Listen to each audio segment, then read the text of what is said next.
Bismillahirrahmanirrahim. Kita lanjutkan pelajaran kitab Tijan Ad-Daruri, kitab yang menjelaskan tentang ilmu tauhid. Kemarin kita masih dalam pembahasan penjelasan definisi ma'rifat halaman 10. Sebelumnya sudah kita bahas bahwa kewajiban seorang mukallaf adalah ma'rifat. Kemudian ma'rifat itu apa? Kemarin sudah kita bahas. Yang pertama, ma'rifat itu adalah idrokun jajimun, penemuan akal yang pasti. Yang dimaksud penemuan di sini adalah akal kita menemukan keberadaan Allah. Karena ketika kita berani mengatakan Allah itu ada, konsekuensinya berarti kita itu sudah menemukan keberadaan Allah. Gak mungkin orang berani bilang ada kalau dia belum menemukan. Maka itu yang disebut ma'rifat harus idrok. Idrok itu harus sudah ketemu dulu Tuhannya. Hanya menemukan Allah tidak bisa pakai panca indera, karena wujud Allah bukan wujud hissi tapi wujud akli. Jadi menemukannya harus pakai akal. Dengan apa? Dengan tafakur, dengan merenung, dengan menggunakan akal, dengan memikirkan, dengan makhluk-makhluk ciptaan Allah salah satunya. Akal kita mengerti kalau ada yang diciptakan mesti ada yang menciptakan. Gak mungkin ini makhluk ada kalau tidak ada sang Holik. Maka dari situ akal kita ketemu tuh, oh iya ada, harus ada Tuhan, harus ada zat yang mengadakan semua ini, sang Holik. Nah itu namanya idrokun jajimun. Kedua kemarin, bihaisu laisa ma'hu taraddudun muwafiqun lil waqi, lima bil waqi. Apa yang kita yakini bahwa Tuhan itu Allah harus sesuai bukti. Siapa Tuhan kamu? Allah. Allah yang mana? Allah yang ahad. Allah yang mana? Allah yang laisa kamitslihi syai'un. Allah yang lam yalid wa lam yulad. Allah yang qiyamuhu binafsihi. Nah harus begitu. Jangan sampai siapa Tuhan? Allah. Allah yang di mana? Yang di aras, yang Allahnya punya anak. Nah ini berarti nggak sesuai dengan bukti. Maka penting kita mempelajari ilmu tauhid supaya tidak salah pengenalan kita terhadap Tuhan, terhadap Allah. Karena nggak sah iman kita kalau cuma yakin Allah itu Tuhan tapi kita nggak tahu Tuhannya yang mana, gitu ya.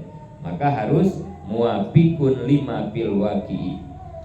Kemudian yang ketiga, halaman 11 kemarin, nasiun andalilin. Makrifat tersebut harus tumbuh dari dalil.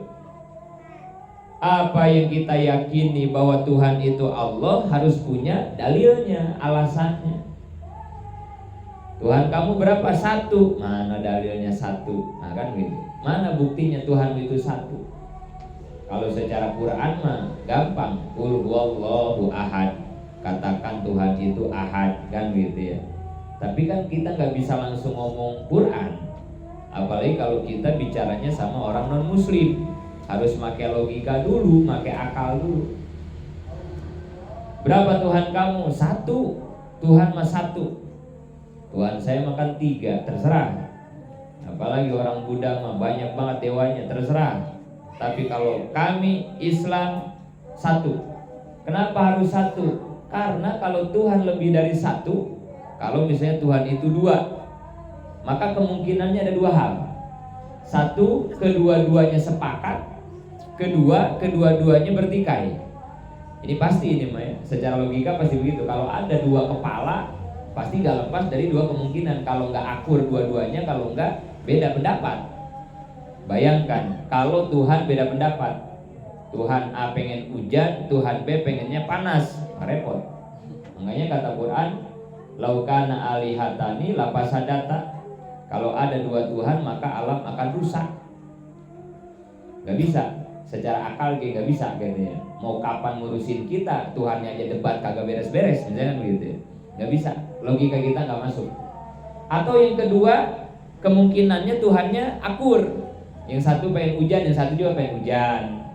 Yang satu pengen bikin anak kelamin laki-laki, satu juga sama. Akur berarti nih. Kalau dua-duanya akur, berarti Tuhan lemah. Berarti Tuhan lemah.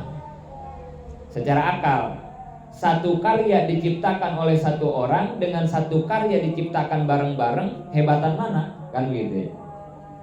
Makanya ya kalau di dunia pengadilan kita suka ngelihat ya, orang yang bersidang, yang bermasalah tuh di pengadilan suka bawa pengacara banyak. Suka ngelihat gitu ya. Wah, pengacaranya 10, pengacaranya 5. Orang awam mengaget dibawain pengacara 10 deh ya. Yang awam mah yang kagak ngerti hukum. Keren ya, hebat ya, duitnya banyak ya. Padahal mah bagi yang paham nggak ada apa-apanya itu pengacara kalau banyak. Berarti semakin banyak pengacara menunjukkan kualitas pengacaranya nggak bagus. Karena kalau pengacara yang hebat mah sendirian dia cukup gitu. Yang satu bawa pengacara 1, yang satu 10, pasti orang lebih melihat wah ini yang satu keren berarti ini ya. Yang paham kan masih begitu ya. Jadi satu karya diciptakan sendiri dengan karya diciptakan bareng-bareng pasti lebih hebat yang sendirian. Nah itu maka kenapa Tuhan itu mesti satu. Nah itu secara logikanya begitu, gitu ya. Jadi harus punya dalil. Kemarin sampai dibahas itu ya. Apabila ada orang yang beriman tanpa dalil, disebutnya imannya taklid, ikut-ikutan. Para ulama di situ banyak beda pendapat ya. Imam Sanusi banyak sampai ada 5 itu ya, A, B, C, D, E itu. Artinya apa? Iman tanpa didasari dalil ini masih diikhtilafkan keabsahannya. Ada yang bilang sah, ada yang bilang tidak sah.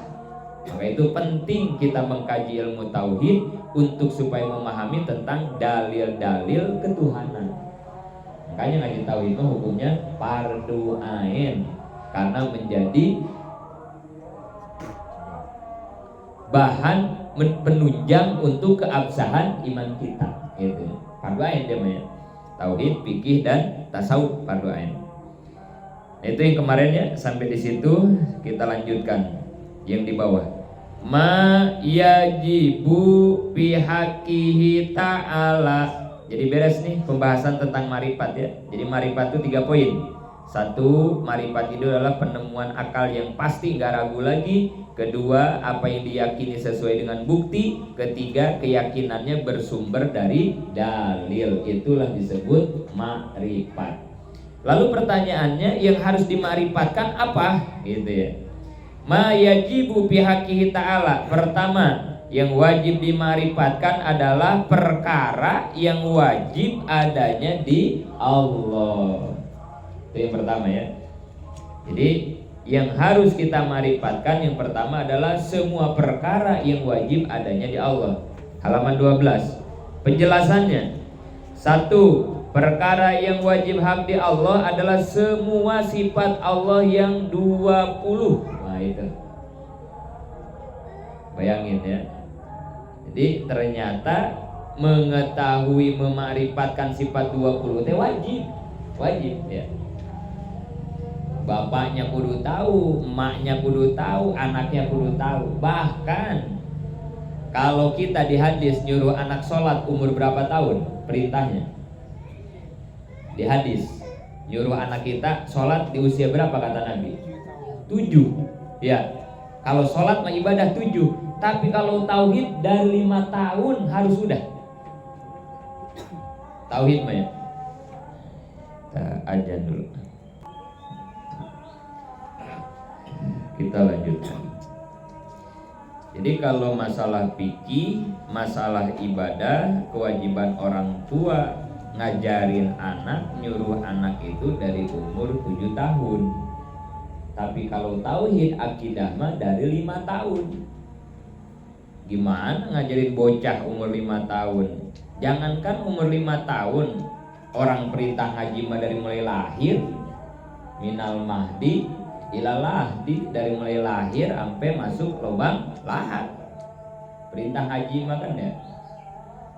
Nah, itu bocah kagak ngaji, udah SMP Pak Ustadz, oh ngaji teh SD doang. Aneh begitu. Kenapa dia ngaji? Udah nikah Pak Ustadz. Oh udah nikah mau berhenti ngaji? Gak boleh. Sebelum mati mah ya ngaji mah harus, tinggal waktunya disesuaikan aja.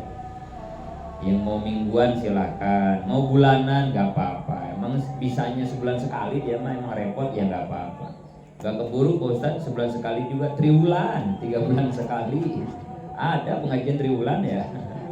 Orang jauh ngajinya gitu, emang repot dia mah ya, kerjanya di Singapura di mana gitu, nggak apa-apa, 3 bulan sekali, yang penting mah ngaji kan gitu. Nggak bisa dia mah triwulan juga, atau ntar pas lebaran setahun sekali kan. Biarin, yang penting mah ngaji gitu ya. Itu gimana yang baru lahir ngajinya? Maka kan di Quran dikatakan ya, ketika kita diciptakan oleh Allah, yang paling pertama Allah kasih kepada kita itu pendengaran. Kadang bayi belum bisa ngelihat, tapi udah ngedenger mah pasti duluan. Makanya begitu dia lahir, ajanin kan itu ya. Diajanin, itulah pertamanya dia ngaji gitu ya. Ajan kuping kanan, yang di kirinya koma gitu ya. Sama, begitu meninggal juga ngaji terakhirnya teh sama begitu juga ya. Diajanin juga pas sudah dimasukin lubang lahat gitu ya. Cuman tolong ini di masyarakat ini udah lumrah ya di masyarakat ya. Tahu kelepasan, tahu apa, tahu gimana, yang tahu kagak ngaji apa nggak ngerti deh ya. Itu kadang masukin mayat ke dikomatin. Di kita lumrah ini ya. Dan nggak boleh itu dikomatin. Kalau yang di mayit mah itu loh, ajanin doang ya. Nah kalau dikomatin tahunya dibangun mau sholat apa katanya. Jangan ya. Ya tapi di kita mah udah biasa kali ya, santai aja gitu ya. Ya sih nggak sampai dosa mah enggak gitu ya. Cuman takutnya ada yang hadir yang ngerti gitu, nanti kita jadi tawain kan itu ya. Apalagi nyuruhnya misalnya ustaz dari atas kan pakai jubah kan itu. Ya ajarin komatin. Aduh kan itu ya. Ustaz ngajarinnya begitu kan ya. Takutnya gitu. Ya kalau masyarakat mah enggak ada urusan ya kan, biarin aja mau ajan mau komat mau apa ya kan terserah ya. Nah, yang ngerti mah apalagi kita udah ngaji jangan gitu ya. Ajanin aja yang meninggal mah di lubang lahat, jangan pakai komat. Kalau baru lahir baru tuh kuping kanan azan, kuping kiri komat gitu ya.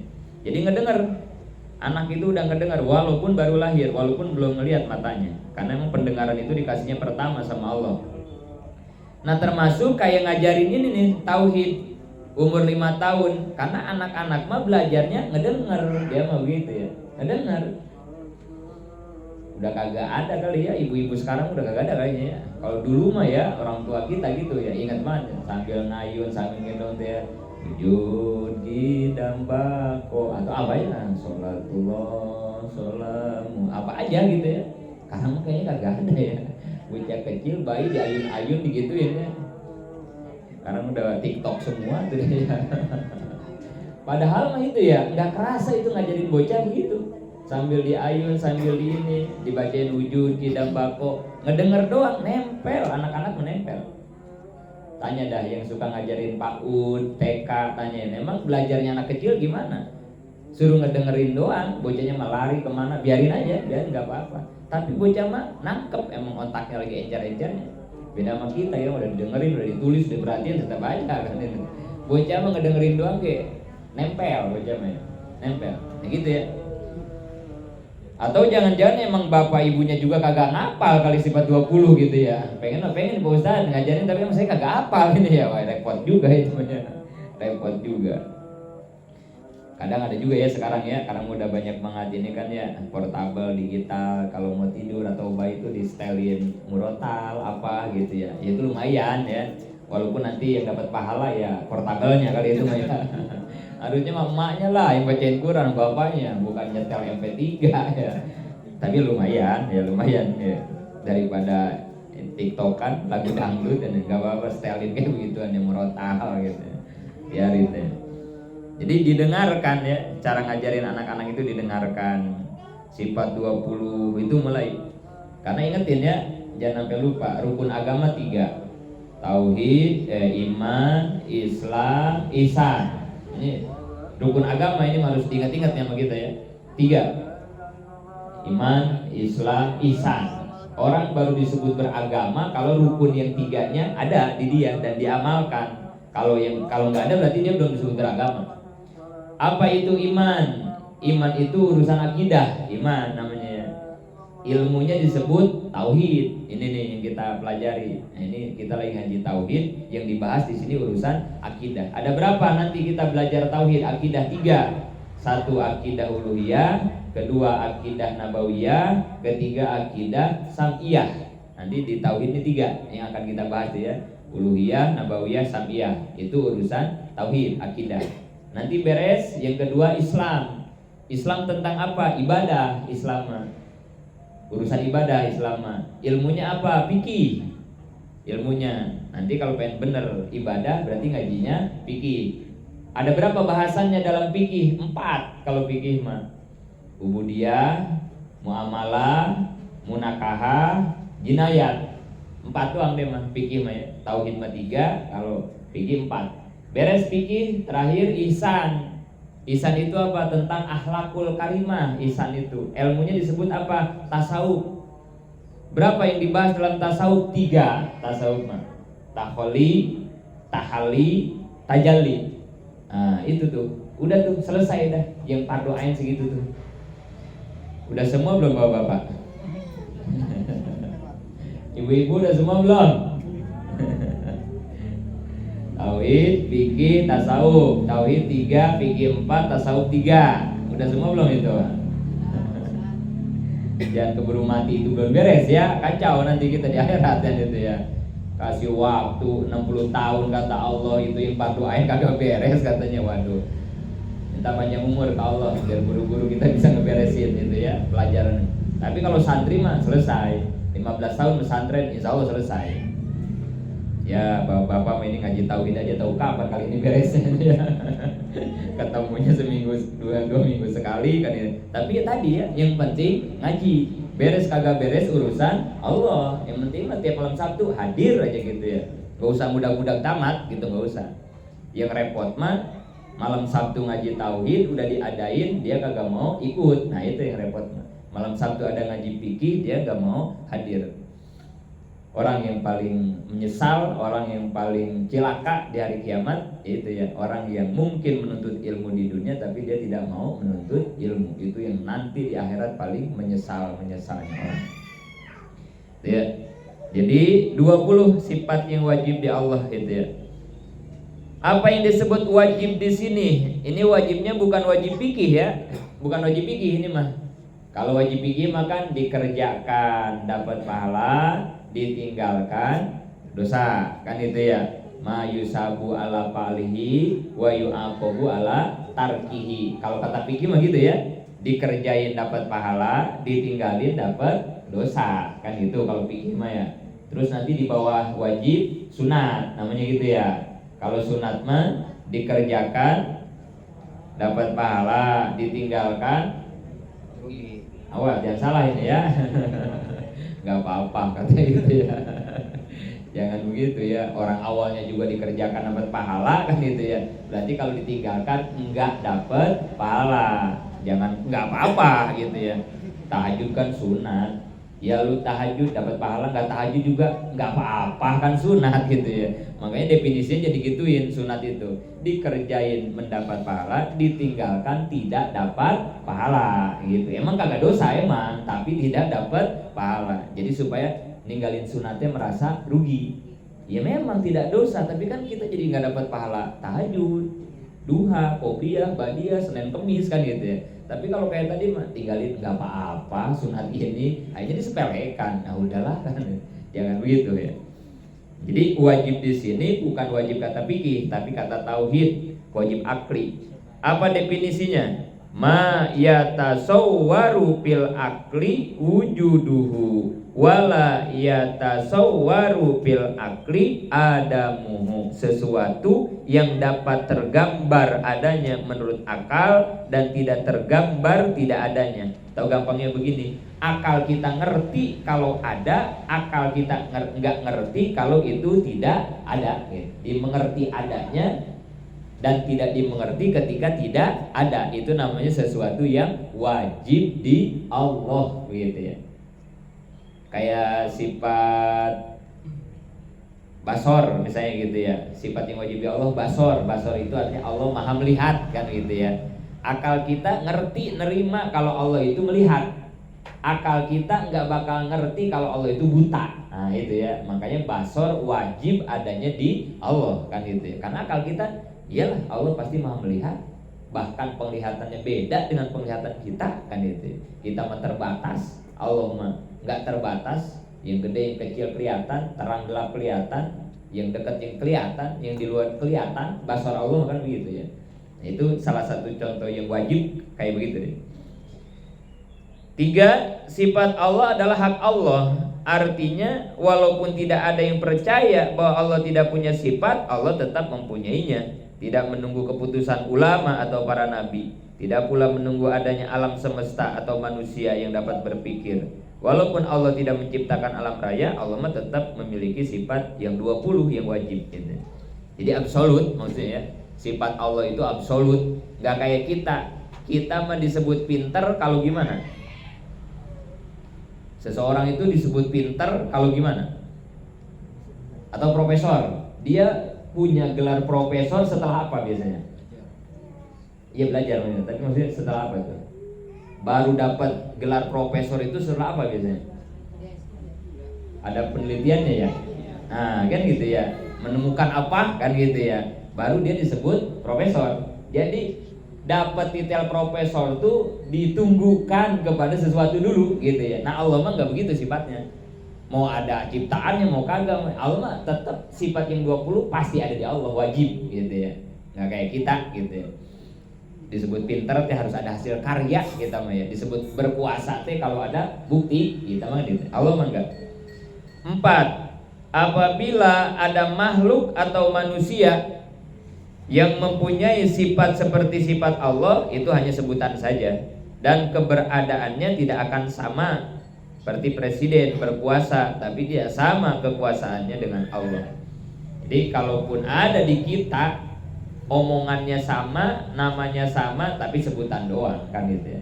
Allah kudrot kuasa, manusia juga ada yang berkuasa, presiden misalnya, tapi jelas mutlak beda kekuasaan manusia dengan kekuasaan Allah gitu ya. Nggak apa-apa sebutannya mah nggak apa-apa gitu ya. Nggak usah diganti, nggak apa-apa itu ya. Tapi kan kita udah yakin, udah paham kuasa di makhluk, yakin beda dengan kekuasaan Allah. Terus wama yastahilu, yang kedua nih yang wajib kita marifatkan. Tadi yang satu adalah yang wajib di Allah ya. Yang wajib di Allah sifatnya 20. Yang kedua wama yastahilu, perkara yang mustahil. Ini mah kebalikannya aja ya. Kebalikan dari yang wajib. Mala yatasawwaru bil akli wujuduhu wa yatasawwaru bil akli adamuhu. Ini mah kebalikannya. Kalau ada akal kita nggak ngerti, kalau tidak ada baru akal kita ngerti. Kayak apa? Kayak tadi sifat yang wajib di Allah itu basor, Allah melihat. Sifat mustahilnya apa itu? Butatu, sumun, bukmun, umyun, akma ya, buta ya, akma. Sumun tuli, bukmun gagu ya, akma itu sifat akma, mustahil, buta. Kalau Allah buta, akal kita nggak nerima ya, nggak mungkin gitu, nggak percaya kita kan itu. Masa Allah buta kan itu. Kalau Allah buta mau gimana ngatur semua alam semesta ya.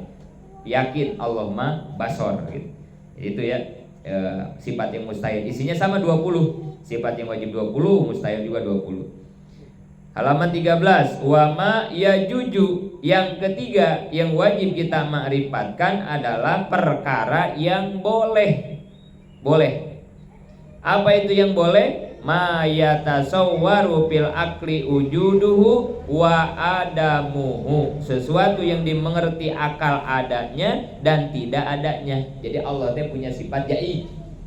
Jadi kalau boleh disimpulkan mah sifat Allah 3. Sifat yang wajib 20, sifat yang mustahil 20, sifat yang jaib 1 gitu ya.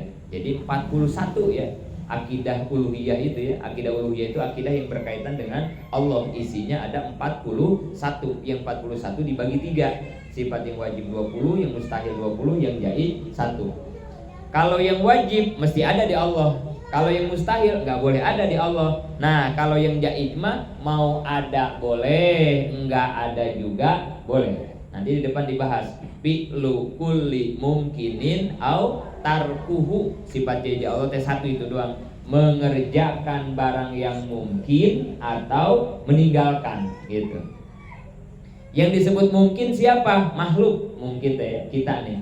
Kita ini disebutnya barang mungkin, disebutnya mungkinul wujud. Kita isinya makhluk. Jadi Allah terhadap kita statusnya jaiz. Pahamin tuh. Akidah ini mah ya. Jadi Allah terhadap kita makhluknya statusnya hanya jaiz. Mau bikin kita terserah Allah, nggak bikin kita juga ya terserah. Semua yang berkaitan dengan kita jaiz. Kita mau dibikin sehat terserah Allah, mau dibikin sakit terserah Allah. Dan kita nggak bisa maksa, nggak bisa minta, nggak bisa nolak. Karena itu semua statusnya jaiz, bukan wajib, bukan. Nggak begini, ngaji pasti pinter, nggak ada begitu ya. Makan pasti kenyang, nggak ada. Semua yang berkaitan dengan makhluk mah jaiz. Berobat nggak tentu sembuh, nggak berobat juga nggak tentu kagak sembuh. Ada yang berobat malah meninggal, bahkan ada yang kagak berobat malah sembuh. Begitu namanya barang jaiz gitu ya. Yang ngaji kadang ngerti, kadang juga yang ngaji kagak ngerti. Namanya barang jaiz. Ngenasahatin anak kadang nurut, kadang ngelawan. Namanya barang jaiz. Gak usah heran, gak usah ngaget, gak usah protes. Karena kita ingat statusnya secara tauhid, secara akidah, kita semua ini barang jaiz. Ya bisa dibilangin kali ya bocah ya. Bukan gak bisa dibilangin lah, emang Allah pengennya begitu.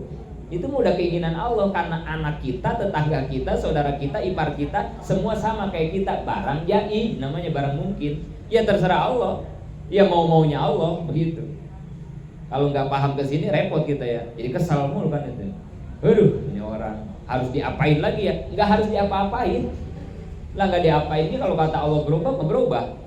Walaupun kita apa-apain, kalau kata Allah gitu mah gitu aja kan gitu ya. Cuman tetap kewajiban kita selaku makhluk, kata Allah, ikhtiar, usaha, nyareat. Nah itu mah kewajiban kita. Tapi hasil mutlak milik Allah, serahkan hanya kepada Allah. Karena Allah terhadap kita statusnya hanya barang jaiz, barang mungkin. Nah gitu. Jadi biar ada tenangan dikit kalau udah paham. Iya ya. Bocah bader ya, tugas kita menasehatin aja. Udah dinasehatin mau nurut mau kagak ya terserah Allah.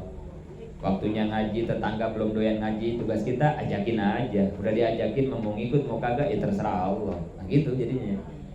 Waktunya sakit, tugas kita mah ya berobat. Udah berobat mau sembuh mau kagak ya terserah Allah gitu.